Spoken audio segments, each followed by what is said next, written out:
하시고 우리를 그 하나님의 은혜의 보좌 앞에 인도하시는 예수 그리스도 그 은혜로 우리가 주님 앞에 있습니다. 오늘도 이 예배를 통해서 우리가 주님께 더 가까이 나아가고 주님의 발치 앞에 앉아서 주의 음성을 듣고 그 음성을 통해서 주님의 마음을 알게 되는 예배가 되기를 원합니다. 주님 앞에서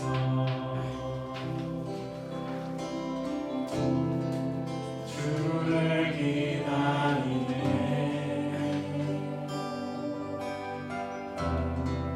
내 사랑하는 주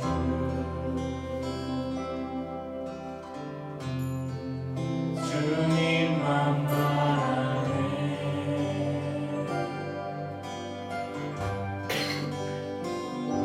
주님 나에게 오셔서 나에게 말씀하소서. 주 음성 듣기 원하네. 주님만 알기 원하네. 주님 나에게 오셔서 나에게 말씀하소서. 주 음성 듣기 원하네. 주님만 알기 원하네.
주님만 알기 원하네.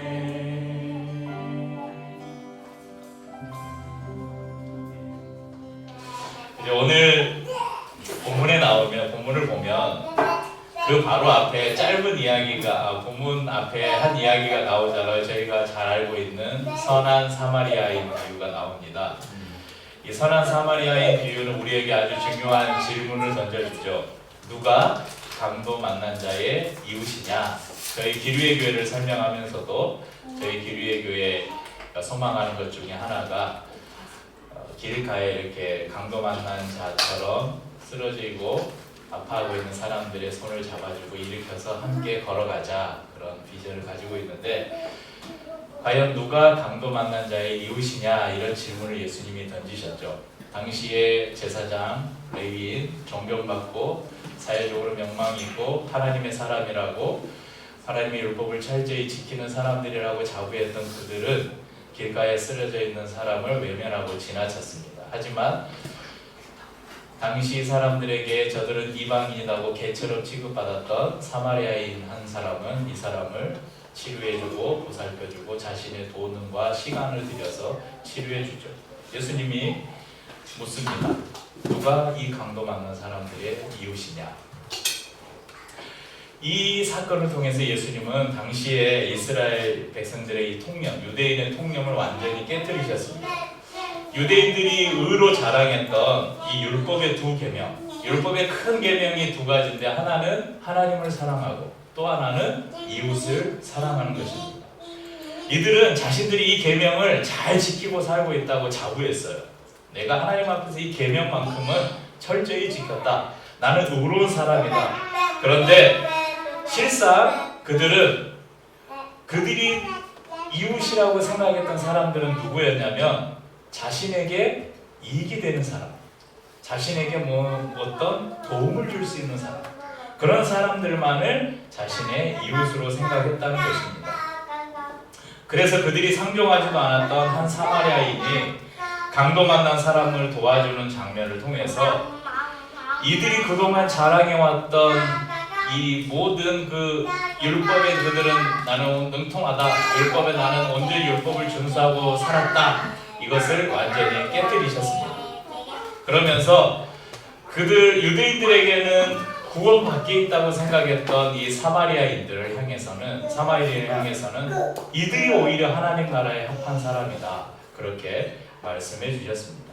그리고 이어지는 오늘 이 짧은 이야기 안에도 당시 사람들의 전통과 상식을 깨뜨리는 파격적인 장면이 나옵니다. 예수님께서 제자들과 함께 길을 가시다가 한 마을에 들어가셨습니다. 이 마을은 오늘 본문에는 나오지 않지만 요한복음과 교차해서 살펴보면 이 마을이 베단이라는 것을 알 수 있습니다. 지도를 한번 보겠습니다. 요한복음 11장 1절에 보면 어떤 병자가 있으니 이는 마리아와 그 자매 마르다의 마을 베다니에 사는 나사로라. 우리가 그 죽은 나사로를 살리신 사건을 알고 계시잖아요. 그러니까 그 나사로의 집, 나사로와 마르다와 마리아는 다 남매였어요. 3남매가 살고 있었던 거예요. 부모님은 아마 안 계셨던 것 같고 3남매가 살고 있었는데, 지도에 보시면 예루살렘 동쪽으로 살짝 아래에 베다니가 있고 또 오른쪽 그 요단강 건너편 베다니라고 나와 있잖아요. 저 요단강 건너편 베다니는 예수님께서 세례 요한이 세례를 주로 베풀던 장소였습니다. 그래서 예수님도 저곳에서 아마 세례를 받으시지 않았을까 추측되는 장소고요. 그런데 오늘 본문에 나오는 베다니는 예루살렘에서 동쪽으로 한 3-4km 정도, 지금 있는 마을로 치자면 차로 이동하면 차가 이동하는 도로로는 한 5km, 직선거리로는 한 2km 정도 되는 그런 마을이었습니다. 오늘 이야기는 예수님과 마르다라는 한 여자의 대화를 기록한 이야기입니다. 예수님이 베다니를 지나실 때 마르다가 예수님과 그 제자 일행을 자신의 집으로 초대를 합니다. 그러면 자신이 초대한 귀한 손님들에게 정성스럽게 맛있는 음식을 준비해서 대접하는 것은 당연한 일이었겠죠. 그래서 마르다는 분주하게 음식을 준비하고 있었습니다. 그런데 자신의 여동생인 마리아는 지금 바빠 죽겠는데 일을 도와주기는커녕 예수님 발 앞에 앉아서 가만히 앉아서 말씀을 듣고 있는 거예요. 이 상황에서 우리 성도님들이 만약에 마르다라면 어떤 생각을 했을까요? 세연아, 집에 손님이 왔어. 그래가지고 너가 열심히 뭔가를 준비하고 있는데 주원이가 가만히 앉아서 놀고 있어. 그러면 주원이를 하면서 뭐라고 할 것 같아? 야, 좀 빨리 와서 일손 안 도와주고 뭐해? 이러겠지. 아마 마르다도 같은 마음이었을 거예요. 아니, 음식 준비할 것도 많고 파도 썰어야 되고 감자도 깎아야 되고 음식도 조리해야 되고 또 이거 세팅도 해야 되고 하는데 마리아, 너는 왜 거기 앉아 있는 거야? 그런데 직접 말할 수도 없어서 예수님께 정중하게 요청을 해요. 누가복음 10장 40절 하반절에 보면 예수께 나아가 이르되 주여, 내 동생이 나 혼자 일하게 두는 것을 생각하지 아니하시나이까 그를 명하사 나를 도와주라 하소서. 그러니까 예수님, 바빠 죽겠는데 저 마리아는 저기 앉아서 가만히 앉아있어요. 이제 와서 좀 보내주세요. 일손 좀 돕게. 그러니까 예수님이 말씀하셔요. 41절 42절을 다시 한번 같이 읽어보죠. 주께서 대답하여 이르시되 마르다야 마르다야, 내가 많은 일로 염려하고 근심하나 몇 가지만 하든지 혹은 한 가지만이라도 족하니라. 마리아는 이 좋은 편을 택하였으니 빼앗기지 아니하리라 하시니라. 오늘 본문을 배경으로 하는 설교를 아마 교회를 좀 다녀보신 분들은 한 번쯤은 들어보셨을 것입니다. 아마 대부분의 설교는 그래요. 성도에게 중요한 것이 무엇인가? 성도에게 중요한 것은 사역이 아니다. 일이 아니다. 예수님의 말씀을 듣는 것이다. 이런 요지의 설교를 아마 많이 들어보셨을 것입니다. 그래서 전통적으로 마르다는 우리에게 좀 부정적인 이미지가 심겨져 있어요. 마리아는 좋은 이미지가 심겨져 있죠. 그래서 이걸 아예 또 좋고 나쁨으로 나눠버려요. 마르다는 나쁘고 마리아는 옳고. 그렇지만 오늘 본문은 우리에게 더 깊은 의미를 가르쳐주고 있습니다. 누가복음 10장 39절에 보면 그에게 마리아라는 동생이 있어 주의 발치에 앉아 그의 말씀을 듣더니 이런 구절이 있죠. 마리아는 지금 예수님의 발치에 앉아 말씀을 듣고 있다 이렇게 기록하고 있습니다. 지금도 그런 문화가 남아있는 나라들이 있지만 예수님 당시의 문화에서 이 고대 근동의 이 팔레스타인 지역에서 어느 집은 남성과 여성의 공간이 철저하게 구분이 되어 있었어요. 그래서 이제 가족들은 그런 게 없었겠지만 만약에 손님들이 오거나 하면 거실은 남성의 공간이었어요. 그리고 부엌은 여성의 공간이었어요. 여자들이 거실에 나오는 일도 없었고 남자들이 부엌에 들어가는 일도 없었다는 것이죠. 서로의 공간이 구분되어 있었고 서로가 하는 역할이 철저하게 구분된 시대였습니다. 그러면 그리 오래지 않은 우리나라의 문화를 살펴봐도 알 수 있잖아요. 이런 말 아시나요? 남녀 칠세 부동서. 요즘 애들은 그게 무슨 말인지 하겠죠. 남녀 칠세 부동서. 이게 유교 경전 얘기의 내칙편에 나오는 말이라 그래요. 있나요? PPT가? 없나요? 제가 읽어드릴게요. 아이가 6살이 되면 수와 방향의 이름을 가르치고 7살이 되면 이부자리를 같이 하지 않고 함께 밥 먹지 아니하며 8살이 되면 출입문이나 음식 먹는 자리에 나아갈 때 반드시 연장자 뒤에 하도록 해야 하나니 비로소 겸양을 가르침이라. 그러니까 6살 때 해야 될 일, 7살 때 해야 될 일, 8살 때 이렇게 가르쳐야 될 것을 기록하고 있는데 7살이 되면 이부자리를 우리는 남녀지대 부동서 같이 앉지 마라. 남자 여자가 7살이 되면 부동석 자리에 같이 앉지 말라 이런 말인데 여기에는 보면 이부자리를 같이 하지 말라. 그러니까 한 입을 덮고 자지 말라 이런 말이에요. 그런데 또 그 뒤에 보면 함께 밥을 먹지 말라고 그랬으니까 같이 앉지 말라 말도 맞지 않나 그런 생각이 있습니다. 우리나라의 초기 교회의 모습을 봐도 이런 특징들이 잘 나타나고 있습니다. 사진을 보면 김제에 있는 기읒제야 교회의 대표적인 형태인 금산교회, 굉장히 오래된 교회예요. 1905년에 설립된 교회라고 해요. 지금 한 120여 년 됐을까요?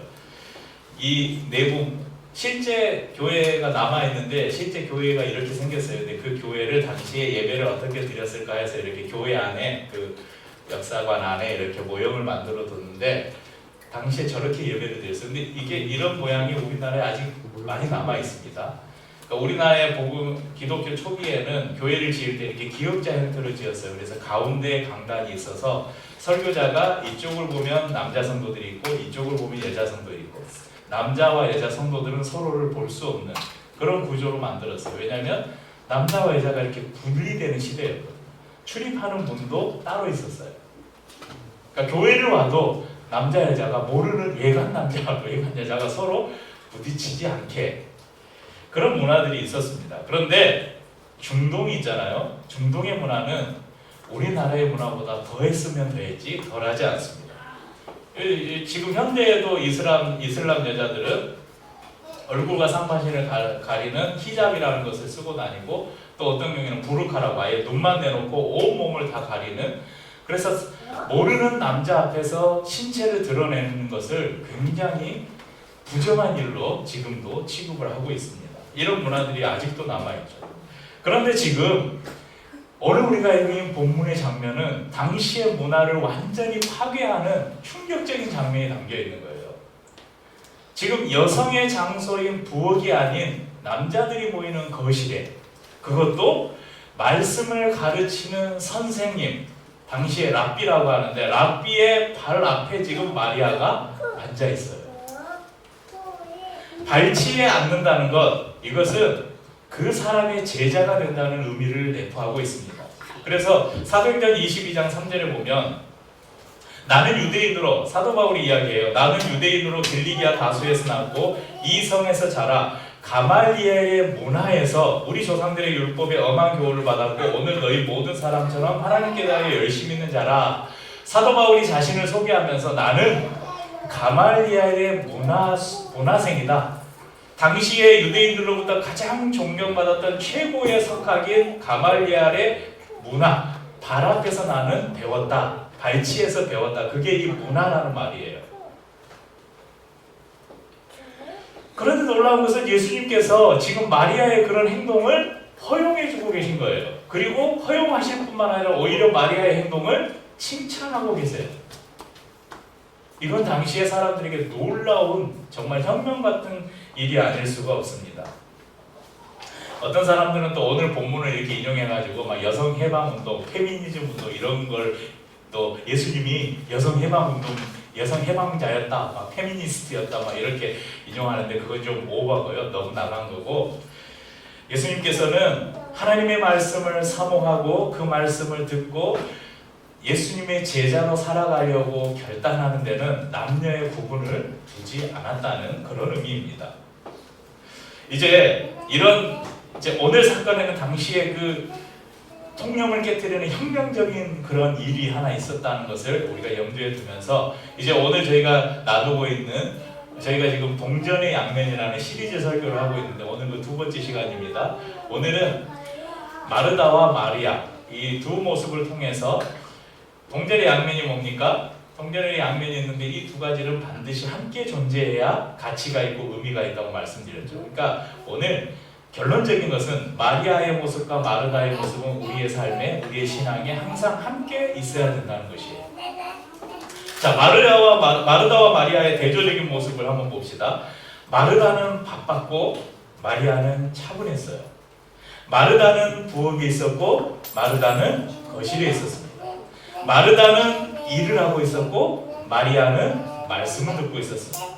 마르다는 염려하고 근심했지만 마리아는 평안했어요. 기록하지는 않았지만 상황을 보면 그렇게 알 수 있죠. 마르다는 책망까지는 아니지만 칭찬을 받지 못한 반면에 마리아는 예수님으로부터 칭찬을 받았습니다. 이런 여러 가지 대조점이 있죠. 우리는 이 이야기의 교훈을 잘 알고 있어요. 예수님께서 하나님 나라의 복음을 전할 때 예수님의 발 앞에 앉아서 예수님의 말씀을 듣는 것이 예수님을 위해서 음식을 준비하는 것보다 또는 다른 여러 일들로 바쁜 것보다 더 중요하다. 이것은 우리가 잘 아는 교훈입니다. 이것은 성도의 삶의 우선순위를 정하는 데 아주 중요한 교훈을 주는 말씀임에 분명합니다. 하지만 때로는 이때의 특수한 상황을 우리가 이해할 필요도 있습니다. 지금 하나님의 아들이신 예수님께서 직접 말씀하고 계시잖아요. 이분은 곧 인류의 죄를 대신해서 십자가를 지고 골고다를 오르실 분이십니다. 그래서 십자가에서 온 인류의 죄를 대신해서 죽으신 분이십니다. 요한복음 12장 1절에서 3절 말씀을 보면 이런 말씀이 기록되어 있습니다. 6월절 엿새절에 예수께서 베다니에 이르시니 이곳은 예수께서 죽은 자 가운데서 살리신 나사로가 있는 곳이라. 거기서 예수를 위하여 잔치할새 마르다는 일을 하고 나사로는 예수와 함께 앉은 자 중에 있더라. 마리아는 지극히 비싼 향유 곧 순전한 나드 한 그릇을 가져다가 예수의 발에 붓고 자기 머리털로 그의 발을 닦으니 향유 냄새가 집에 가득하더라. 여기에도 또 이 나사로의 집 마르다의 집에서 일어난 사건을 또 하나 기록하고 있어요. 여기서도 보면 마르다는 일을 하고 있어요. 그런데 여기에는 마르다는 일을 하고 나사로는 앉아서 말씀을 듣고 있어요. 이게 당시에 자연스러운 모습이었어요. 그런데 또 독특한 일이 하나 일어나죠. 마리아가 순전한 향유 나드 한 그릇을 가져다가 예수의 발에 붓고 자기의 머리털로 발을 닦았다. 여러분, 이 향유는 당시에 우리가 미라 만들 때 있잖아요. 시체에 바르는 거예요. 시체의 부패를 방지하기 위해서. 또 여자들이 자신을 치장할 때 바르는. 그래서 당시에 유대의 많은 여자들이 결혼 지참금으로 이 향유를 조금씩 모은 거예요. 그래서 아마도 이 순전한 나드 한 근의 양은 이 마리아가 평생 결혼할 때 쓰려고 가지고 결혼 지참금으로 가지고 가려고 모아놓았던 향유로 그렇게 추정하고 있습니다. 근데 이 향유를 온전히 예수님의 발에 붓고 자기의 머리를 풀어서 예수님의 발을 닦습니다. 지금 이 예수님께서 이 마리아의 행동을 보면서, 여러분 우리가 잘 아는 예수님 팔아먹었던 가룟 유다는 이 마리아의 행동을 보면서, 야, 이 아까운 향유를 발에다 부어? 야, 이거 팔아서 다른 사람을 도와줬으면 얼마나 많은 사람을 도와줄 수 있었겠어, 막 이렇게 비판해요. 그런데 예수님이 말씀하시죠. 예수께서 이르시되 그를 가만두어라. 나의 장래할 나를 위하여 그것을 간직하게 하라. 가난한 자들은 항상 너희와 함께 있거니와 나는 항상 있지 아니하리라 하십니다. 그러니까 마리아는 지금 예수님께서 우리와 함께 있을 시간이 그리 길지 않다는 걸 알고 있었어요. 그래서 자신의 가장 소중한 것을 들여서 지금 예수님의 발을 씻고 있습니다. 그래서 지금 마리아에게 있어서는 예수님을 위해서 음식을 대접하는 것도 중요하고 필요하고 예수님의 말씀을 듣는 것도 필요한데, 예수님의 말씀은 지금 듣지 않으면 다시는 들을 수 없다는 그런 마음으로 어떤 것이 더 중요한가를 생각할 때 지금 예수님의 발 앞에서 예수님의 말씀을 더 듣는 것을 더 중요하게 여겼다는 것입니다. 마르다는 예수님을 위해서 육의 양식을 대접하려고 분주했지만 지금은 예수님께 내가 무엇을 드려야 할 때가 아니라 예수님께서 주시는 생명의 양식을 내가 지금 받아 먹어야 되는 것이 우선인 때였다는 것입니다. 내가 예수님을 위해서 무엇인가를 드려야 할 때보다 예수님으로부터 무엇을 받아야 할 때가 받을까, 그게 더 중요할 때가 있습니다. 오늘 말씀은 바로 그 때를 가리키고 있는 것입니다. 그래서 예수님은 마리아를 칭찬한 것이죠.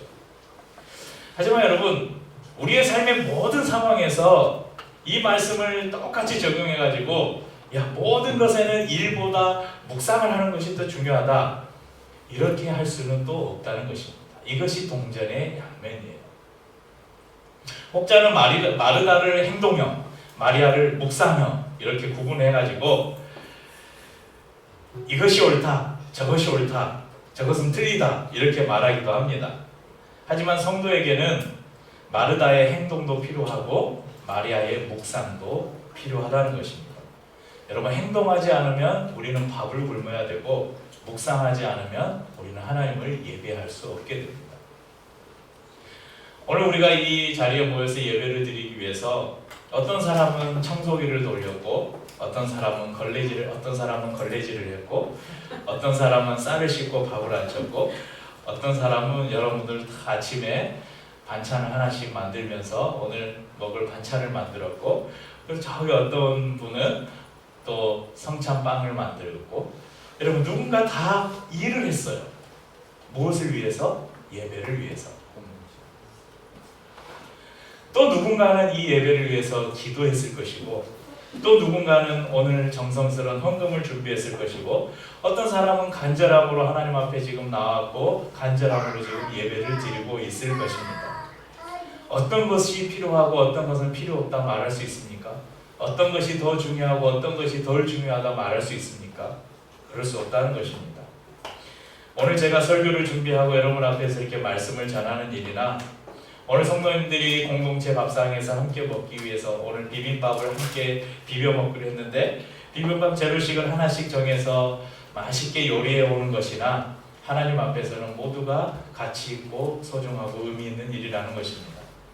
이것은 일이고 저것은 예배야 이렇게 구분 지을 수도 없을 뿐더러 이것은 중요하고 저것은 덜 중요하다 그렇게 말할 수도 없습니다. 태백에 가면 대천덕 신부님이나 지금 돌아가셨는데 대천덕 신부님께서 세운 수도원이 하나 있어요. 우리나라에서 아마 가장 유명한 수도원인데 예수원이라는 수도원이 있습니다. 저도 가보고 싶은 마음이 굴뚝 같은데 저기 가는 게 별로 쉽지가 않아요. 가는 길도 멀지만 가면 막 핸드폰 이런 자동차기 모든 것 다 반납해야 되고 가면 떠들지도 못하고 엄격하게 사람들이 2박 3일 아니면 일주일 이렇게 들어가서 개인적으로 묵상하고 하나님 앞에 기도하는 그런 수도원이 있습니다. 사진이 있는데 저기 들어가는 입구고 그 예수원의 모토가 있어요. 베네딕트 수도원이라는 세계적으로 유명한 베네딕트 수도원이라는 곳의 모토와 비슷한데 오른쪽부터 읽어야 됩니다. 노동하는 것은 기도요, 기도하는 것은 노동이라. 줄여서 노동이 기도요, 기도가 노동이라. 이게 예수원의 모토입니다. 그래서 이곳에 입소하는 사람들은 개인적인 묵상과 경건의 활동들을 하지만 거기에서 정해진 주어지는 노동을 반드시 해야 됩니다. 그러니까 일을 해야 돼요. 그래야 밥을 줘요. 그러면서 가르치는 것이 뭐냐? 우리가 일하는 것 자체가 기도라는 거예요. 이것이 예배라는 것입니다. 우리가 기도하는 것이 노동이라는 거예요. 여러분 이게 무슨 말이냐면 여러분 예배할 때가 가만 와서 가만 앉아가지고 오늘 무슨 말 하나 듣고 찬양해도 그냥 팔짱 끼고 이렇게 구경하고 이게 아니라는 거예요. 여러분 제가 이제 조금 있다가 제가 설교를 다 끝내고 여기서 내려갈 때 조금 더 성찬식 하면서 제가 한 칸을 옮기잖아요. 다리가 안 움직여요. 제가 1시간 정도 서 있으면 무릎이 안 굽혀질 정도로 찬양부터 이렇게 시작해서 1시간 정도 일도하면 제가 이제 온 진을 빼거든요. 그게 이제 사람이 무언가를 집중해서 하면 굉장히 피로감을 느끼죠. 우리의 뇌를 쓰거나 그러면 어떤 데 우리의 에너지를 집중해서 쓰면 굉장히 피곤해요.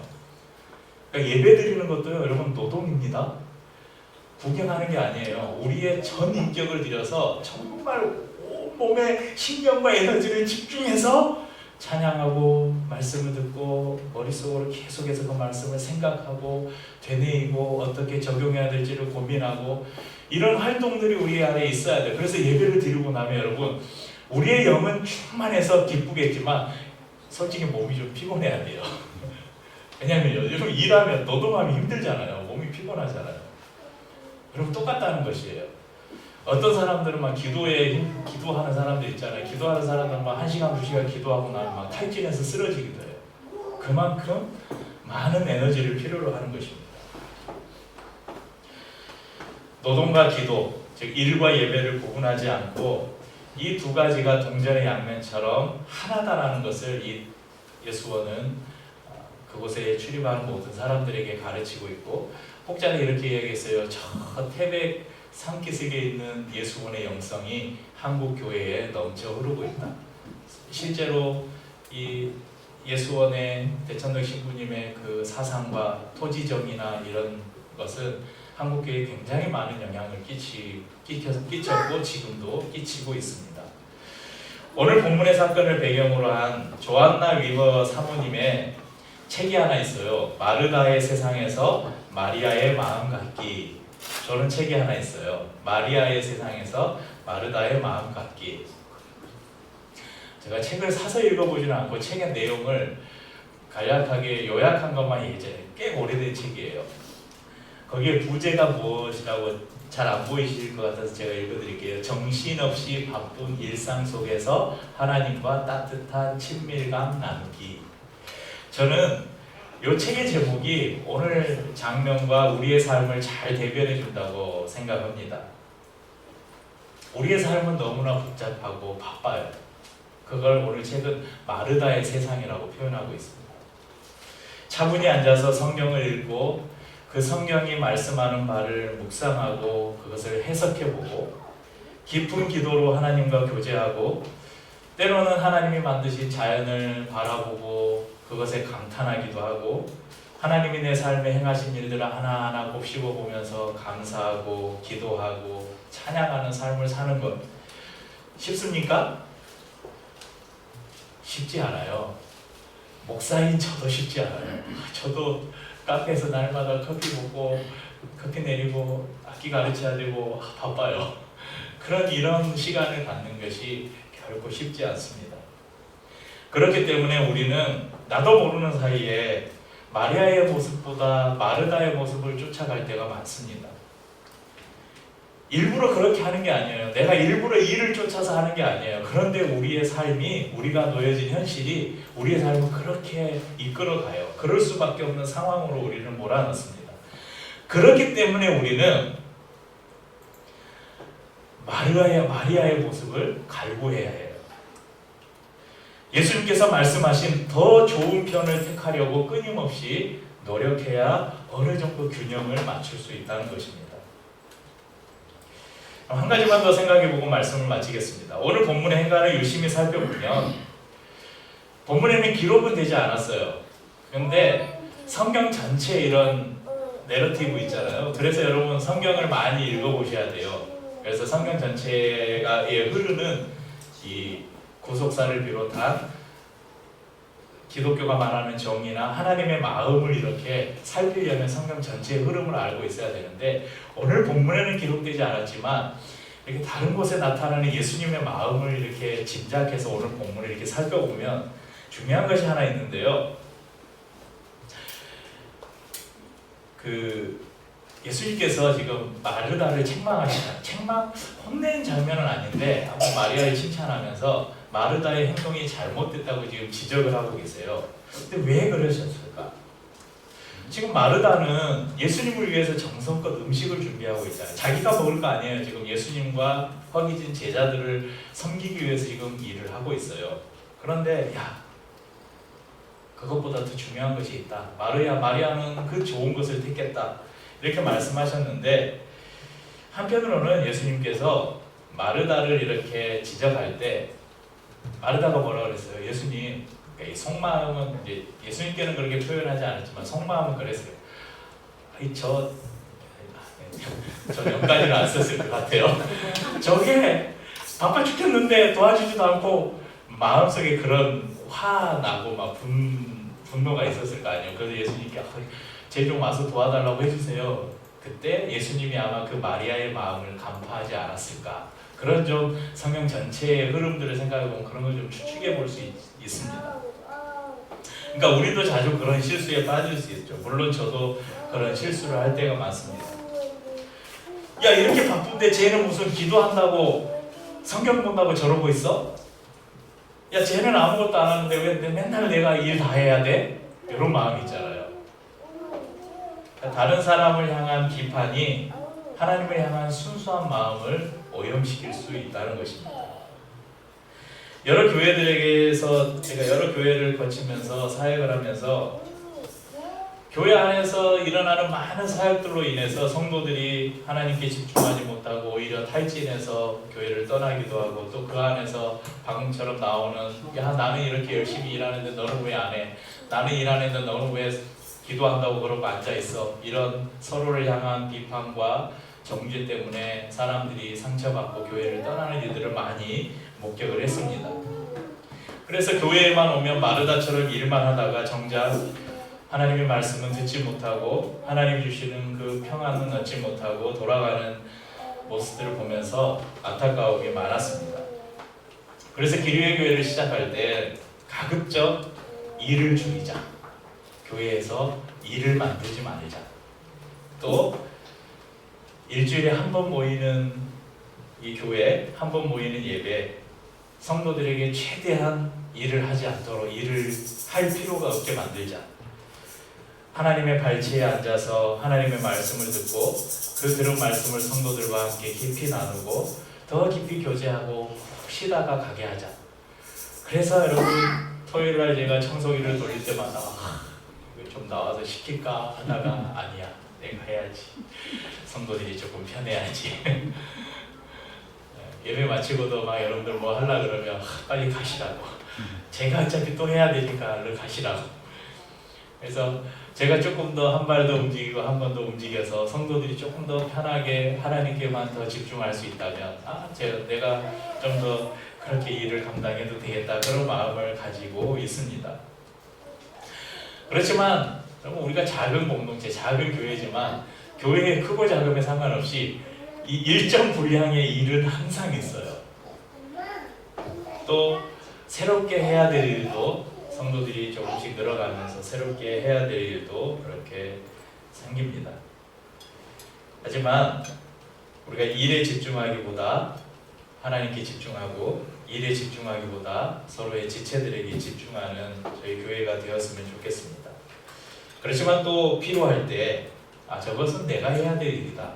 저것은 내가 감당해야 될 일이다. 그런 일들이 보일 때는 여러분 서로 먼저 나서서 이건 제가 하겠습니다. 준호 형제 알았네. 다음 주에 우리 야외 예배 가는데 이번 야외 예배는 제가 설교를 한번 해보겠습니다. 없으세요? 이번 야외 예배 때 제가 데코레이션을 준비하겠습니다.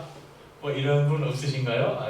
준호 형제한테 데코레이션을 맡겼고 혹시 제가 짤막하게나마 말씀을 한번 나눠보고 싶습니다. 뭐 이런 분들이 있으시면 목사님은 그날 한 주는 쉬세요. 얼마든지 환영입니다. 네. 하지만 정작 일 때문에 하나님을 놓쳐서는 안 된다는 걸 꼭 기억하시길 바랍니다.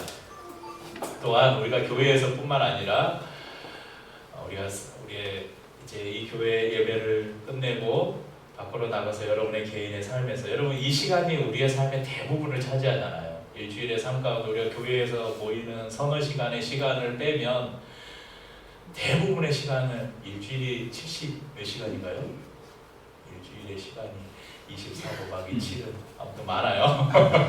많은 시간을 대부분 여러분 개인의 삶의 현장에서 보내는데 그곳에서 여러분 일을 쫓아 살다가 하나님을 잃어버리지 않도록 일과 예배의 균형 있는 삶을 사시는 우리 지혜로운 성도님들 그런 삶을 통해서 하나님으로부터 너는 더 좋은 편을 택했구나 이렇게 칭찬받는 우리 성도님들 되시기를 예수님의 이름으로 축복합니다. 주님을